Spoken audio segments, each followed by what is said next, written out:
Olá, turma. Como vocês estão? Bom, a gente vai dar continuidade na matéria das bases constitucionais da administração pública, conforme o nosso material, nosso planejamento, né?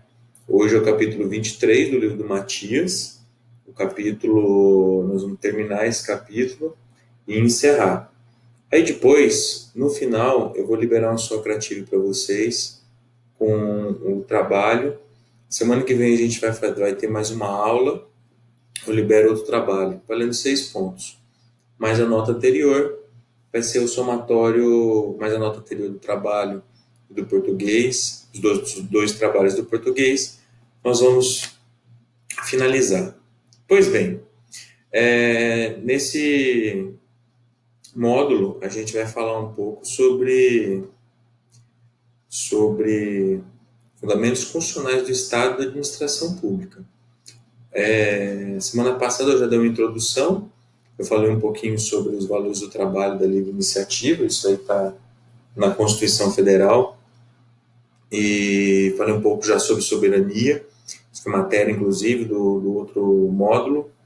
Falando sobre cidadania, teve uma turma que até eu discuti um pouco sobre a questão da cidadania, as regras da cidadania já foi editada uma legislação sobre isso, e falamos um pouco da dignidade da pessoa humana. Vocês vão trabalhar bastante no direitos humanos, tá? E pluralismo político, que é o direito da gente ter vários partidos políticos, né? E no Brasil, a nossa lei infraconstitucional, ela permite ter um número certo de eleitores, você consegue abrir um partido, e sempre o partido é âmbito nacional, nenhum partido é âmbito municipal ou só âmbito estadual. Todos eles são âmbito nacionais. Essa primeira parte, a gente já conversou. Se vocês tiverem alguma dúvida, vocês podem mandar para mim, que aí eu respondo com o maior prazer, tá bom? Bom, o artigo 3º da Constituição, que fala sobre como a nossa sociedade, o que nós queremos. Nós queremos uma sociedade livre, justa e solidária. Garantir o desenvolvimento nacional, erradicar a pobreza e marginalização, reduzir desigualdades sociais e regionais e promover o bem-estar de todos. Então, a gente tem que entender, nesse raciocínio, o que é uma sociedade livre, né? O que seria uma sociedade livre para nós, no sentido estrito e no sentido total da palavra, tá? Então, o que vocês entendem como uma sociedade livre? Uma sociedade que ela pode ter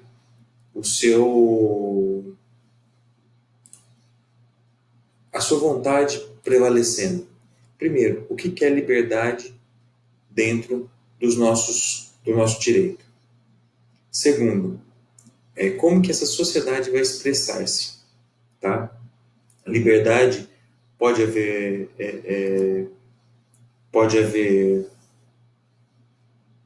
modificações. Então, tudo isso nós temos que, o artigo 3º dá sim à nossa sociedade uma liberdade, mas essa liberdade tem limites impostos pela legislação infraconstitucional, tá? Garantir o desenvolvimento nacional, erradicar a pobreza. Gente, quando a gente fala em erradicar a pobreza, marginalização, nós estamos falando de uma grande parte nós estamos falando de uma grande parte da aplicação dos recursos públicos. Então, olha como que essa matéria tem tudo a ver com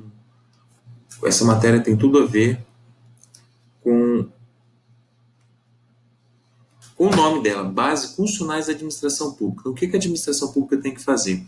Erradicar a pobreza e a marginalização.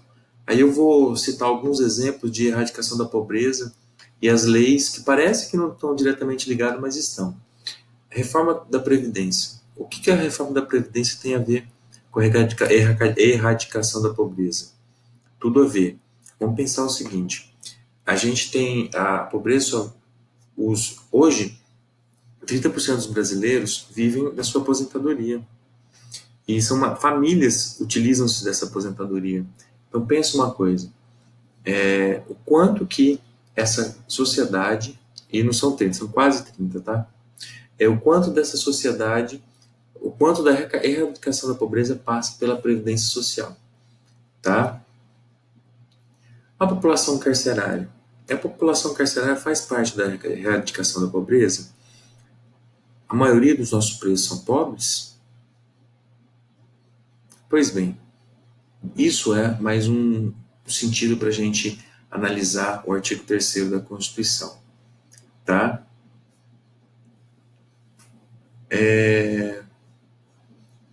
O princípio da igualdade. Não vou trazer o princípio da igualdade agora, não, porque a gente vai falar de outros princípios, e esse aí vocês vão ter. Vocês vão ter mais para frente. Mas, por exemplo, a erradicação da pobreza também está diretamente ligada ao valor social do tributo. Trazer um tributo que possa ser pago ou uma isenção para aquele que não pode pagar. Mais uma vez, a erradicação da pobreza está aqui nesse sentido. Tá bom, turma? Pessoal, reduzir desigualdades sociais e regionais. Como que se faz isso? Com projetos para desenvolver mais uma região do que outra. O exemplo maior eu vejo com os governadores. Eles estavam reclamando, principalmente os governadores do Centro-Oeste, pedindo um pouquinho mais do Fundo de Participação dos Estados. O que é isso e por que eles estavam pedindo? O Fundo de Participação dos Estados é o direito que os estados têm a uma fatia do crédito, da arrecadação dos tributos do governo federal. Pois bem, hoje 70% desse fundo vai para o Nordeste. Por quê? Para sanar as desigualdades sociais. Pessoal, nós do Centro-Oeste estamos pedindo um pouco, falando, poxa, 70%, desculpa, 70% vai para o Norte e o Nordeste. Poxa, nós aqui do Centro-Oeste também precisamos. Quem menos precisa é o pessoal do Sul, que eles estão mais ricos, os estados são mais ricos. Então, isso é um modelo para acabar com as desigualdades sociais e regionais. Ok, pessoal? Bom, dando continuidade, a administração pública direta e indireta, qualquer dos seus poderes, obedecerá aos princípios da legalidade, impessoalidade, moralidade, publicidade e eficiência. Pois bem, esses princípios, a gente tem uma macete chamado de LIMP: legalidade, impessoalidade, moralidade, publicidade e eficiência. LIMP. Então, você quer lembrar desse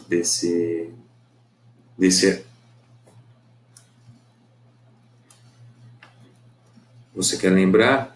A gente vai lembrar de uma forma muito tranquila. LIMP é o nome desse macete para a gente lembrar dos princípios. Então vamos lá. O que é o princípio da legalidade ou o cumprimento da lei? Esse princípio da legalidade trata da valorização da lei, né? Acima dos interesses privados, ou seja, pessoais. Nesse sentido, a administração pública só pode ser exercida se estiver de acordo com as leis, com as normas, com as regras, fazendo com que a atuação do executivo concretize somente a vontade geral do cidadão. Tá bom, turma? Então, o princípio da legalidade vai de encontro com o comportamento personalista, favoritismo e, entre outras práticas, a ideia de valorizar o cidadão e o interesse coletivo. Por isso que é a legalidade. E legalidade, então, a gente pode dizer que nós podemos fazer tudo que é permitido, tudo que não é proibido em lei. Tudo que não é proibido em lei. Mas o administrador público, ele só pode fazer o que é permitido em lei. Tá bom? Só para lembrar, então a gente está falando da base constitucionais da administração pública. Na administração pública, o administrador só pode fazer o que é permitido em lei. Então, acabamos de falar do princípio da legalidade. Vamos falar agora do princípio da impessoalidade. Impessoalidade é o tratamento igualitário. O princípio da impessoalidade é para busca de administração pública tratar todos iguais, sem um interesse pessoal no tratamento, tá? Totalmente o que acontece hoje em dia, né? Pois bem, então não existe um interesse pessoal nesse tratamento. O próprio texto legislativo assegura que o ingresso a cargos e funções administrativas depende primordialmente do concurso público. Isso é uma questão de impessoalidade, tá?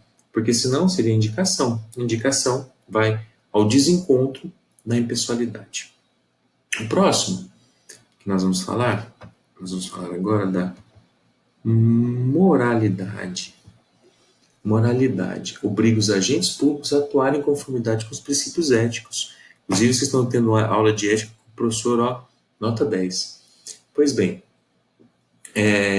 tal comportamento visa confundir o exercício dos direitos por parte das sociedades com o descumprimento dessa moralidade. Tem um caso bem famoso aqui no estado do Mato Grosso, já falei várias vezes sobre isso, de um grupo de juízes que foi exonerado porque não cumpriu o princípio da moralidade. Eles fizeram uma coisa legal, pagaram para eles o direito que eles tinham, só que não pagaram. Eles eram os administradores do tribunal e não pagaram para os outros 1.000 funcionários. Então foi legal, mas foi imoral. O CNJ mandou afastá-los, eles estão afastados até hoje, faz mais de 10 anos. Então, para vocês verem como que tem força o princípio da moralidade. Tá bom, galera? Bom, vamos continuar. O princípio da publicidade está diretamente ligado com a transparência da administração pública, honrar a prestação de contas. Tá bom? Pessoal, transparência, desculpa, a publicidade, ela gerou um outro subprincípio, que é a transparência. Então, o que tem que ser público? Todos os atos. Pessoa nomeada é publicada, pessoa desnomeada é publicada também. Esses dias o Bolsonaro saiu uma decisão que ele nomeou, ele publicou uma exoneração e depois ele publicou essa pessoa entrando em outro cargo.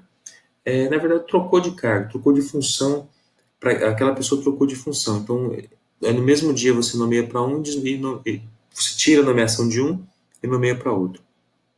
E a publicidade também tem a ver, a transparência hoje em dia também tem a ver com os portais que nós temos com os dados públicos. Tá? Então, esse é um subprincípio da publicidade. Bom, nós vamos falar agora da eficiência.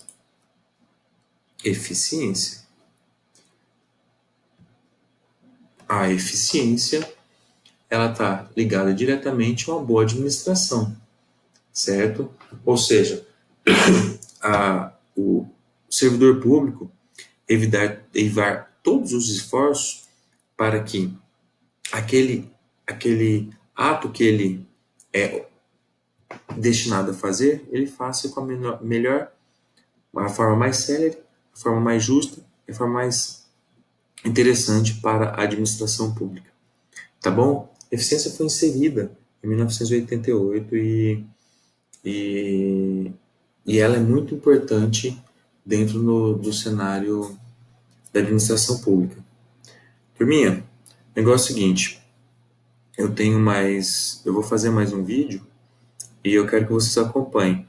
Então, eu vou encerrar esse aqui e agora vamos entrar no outro link, no segundo link, tá bom? Grande abraço para vocês e até o segundo link.